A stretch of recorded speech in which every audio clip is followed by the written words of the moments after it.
Very upset. Very upset. It's not just Brad Cross's story. It's 10,000 other people in the United States. You know, you watch the TWA flight that went down and people were outraged. You watch the Oklahoma bombing and people were outraged.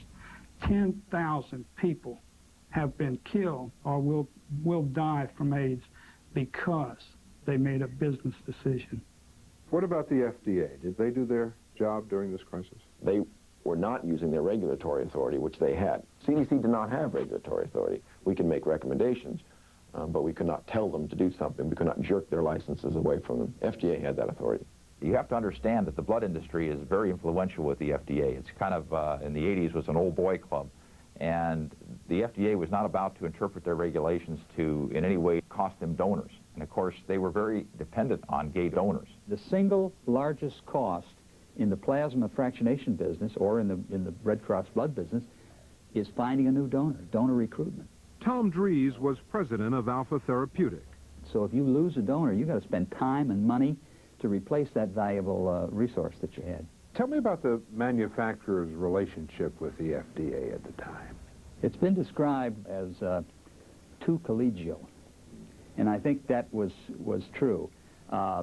Many of the companies, including my own, when people retired from the FDA, we hired them immediately to come work for us because they had friends back there, they understood how the system worked, and so forth. There was too much of that, in my opinion. Dries was fired from Alpha Therapeutic in 1983 and has recently been a paid expert witness against the drug companies.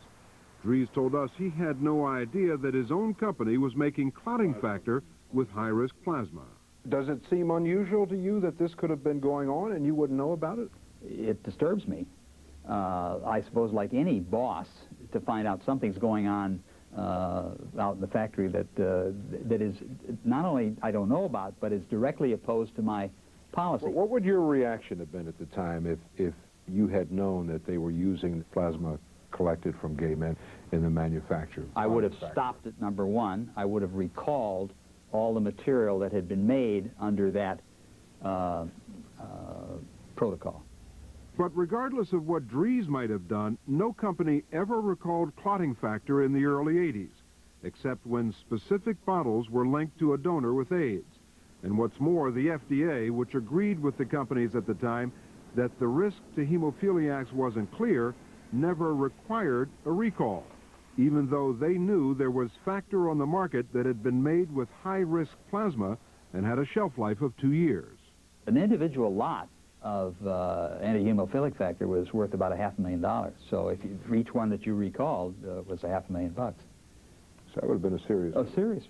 Serious blow, no question about it. Did you ever get a letter or any communication from the pharmaceutical companies that warned you that factor might be infected? No. From them personally? No. Never. To this day. There's some people who ventured the opinion that the drug companies look at it and say they killed 10,000 people and essentially got away with it. I think that is the case. I think they have, at this stage, gotten away with it, but I think there must be an awful lot of people who feel awfully bad about this. Duncan Barr's defense 4 years ago is the same one companies use today.